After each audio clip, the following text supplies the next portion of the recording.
Fun fact, Canada doesn't own any nuclear warheads. That's right, since the mid-80s, Canada has been nukeless, which means today on Poor Choices, I can call this recipe poutine, and there's nothing you can do about it. French fries, gravy, cheese. If it walks like a duck and talks like a duck, it must be poutine. And we're making a spicy garlic aioli to take it over the top, because why not? It's America, doing a Canadian thing. This is one of the easiest and most rewarding recipes you can make, and your taste buds will thank you. So will that summer body as you say goodbye, diet. All jokes aside, this is just French fries, gravy, and cheese. It's like mashed potatoes on level 100. And I just have to say that because Canadians are really protective over their poutine. Starting off, let's do the old French fry prep. You can hand cut these, and as long as you keep them all uniform in size, you'll do just fine. But I'm using my fry cutter here today because honestly, I do so many fry recipes that it is worth it. I'm usually against the theory of, oh, if I buy it, I'll do it more, because usually people don't.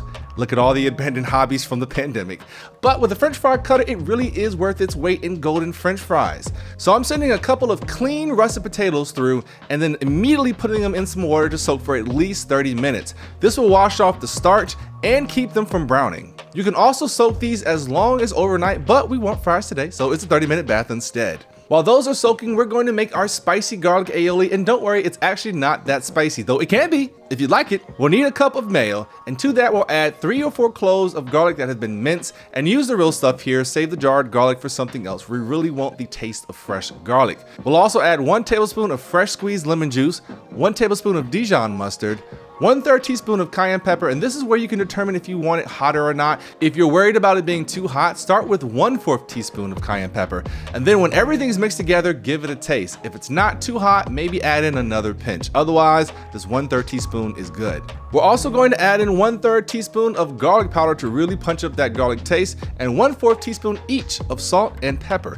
Give it a mix, and then give it a taste and see if you need to adjust anything or if you want to add more, and then let it refrigerate for at least 30 minutes. I like making this either before I cut the fries or immediately after, so everything is ready to go. And I'll say this every video, anything mayo based should be refrigerated to really amplify the flavors of everything. It really makes a difference when you do that. Okay, so it's been a little over 30 minutes and we're going to get ready to do our first fry. This is going to par cook the fries and help give them a soft interior. And then our second fry is going to be what makes them crispy on the outside. So get your fries out of the water and get them as dry as possible. Really take a paper towel to them because water and hot oil do not mix. You will have an explosive problem on your hands, trust me.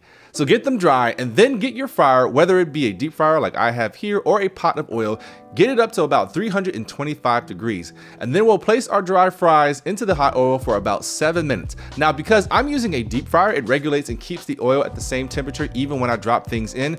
But if you're just on a stovetop, be prepared to crank that heat up just a little bit to counter the temperature drop in the oil from putting things in. A thermometer is your best friend here, whether it be a candy thermometer or just a meat probe. Just keep that thing at 325 for 7 minutes. We're not trying to brown our fries or cook them all the way through, so if you see that starting to happen, take them out. Otherwise, once the time is up, get the fries out, and I like to place them onto butcher paper, but you can put them back onto a sheet pan if you want to. It's whatever you want. You may also have to do the fries in batches, just FYI, depending on how many you want to make. But once you've got them all done with the first fry, let them hang out for a bit while we make our gravy. Now, there are many ways to make gravy, and if you have a favorite one, go for it. Hell, if you just want to use the powdered stuff or the jar stuff, be my guest. But it is rewarding to make your own gravy because that way you can really control the flavors that mean the most to you. So in a pan over medium heat, I'm going to let 1/4 cup of unsalted butter melt.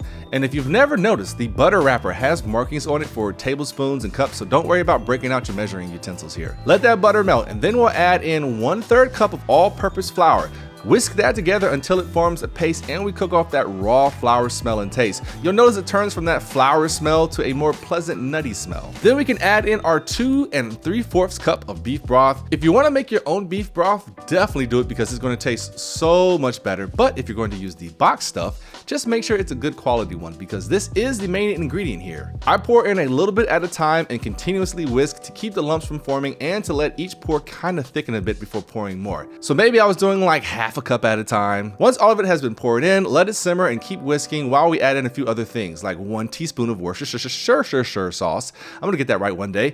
3/4 teaspoon of kosher salt, or this smoked sea salt that I have from Aldan. 1/3 teaspoon of black pepper, 1/4 teaspoon of garlic powder, and 1/4 teaspoon of onion powder. And let me just say that these are kind of estimates of the seasoning amount I use. You definitely want to taste this and adjust, but just a little warning here.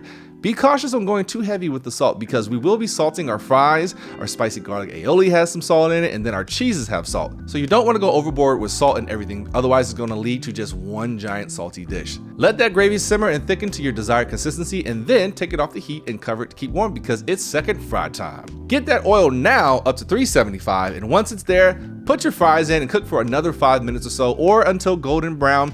Don't be afraid to take a fry out and test it for crispiness. When the fries are done, get them out and toss them with a little bit of salt. I use this black garlic salt by Jacobsen, but sea salt is just fine here too. And now it's time to plate. So we're going down with their fries, and then I'm putting a little feta cheese on them because I love feta. And there's this place called the Great White Hut that does this, and it's absolutely amazing, especially paired with that gravy and that aioli that we made. Speaking of aioli, put down a layer of that as well.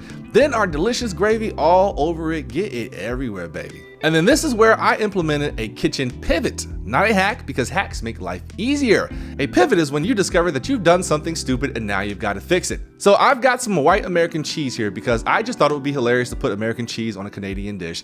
But in my attempt to be an asshole, I couldn't find a block of American cheese, so I had to use this sliced white American cheese. And then on top of that, my oven was in use for another recipe, so I screwed myself in being able to get the cheese to melt under the broiler like I had originally planned. Karma. But luckily I had this little torch here that I had never used, so I popped it out and used it to get the cheese melted. Clutch tool to have, and they're not even that expensive. Just put a little butane fuel in it and you're good to go. Then maybe some more feta, some more aioli, some parsley for color, and boom, you've got this recipe that isn't poutine, but I bet Canadians would still eat it while cussing me out for disrespecting their prized dish. The best part of this recipe was eating it and forgetting that I should have filmed myself eating it. So sorry to everyone that was waiting for that forkful of cheesy gravy goodness. I actually have written a sign for future videos just off camera to remind myself, film that eat. Yes, it says that. Hey everybody, this is Poor Choices Kitchen. We have a Patreon linked down in the description. $1 a month is all we ask for. I don't know what that is in Canadian dollars, but we can take those too. And it really helps pay for these recipes in these here inflated times. So I'm always appreciative of all of you who continue to donate to me every month and let me do these stupid antics. And I'm looking forward to all the comments that tell me what an abomination this is. It might get on Poutine crimes on Reddit, I don't know. But hey, just give it a try. It's delicious. Oh, and as far as the poor choices go, pour yourself up a heavy glass of wine and prepare to just sit. You're just going to just sit for a really long time because this is a heavy dish, but it's so good. See you all next time.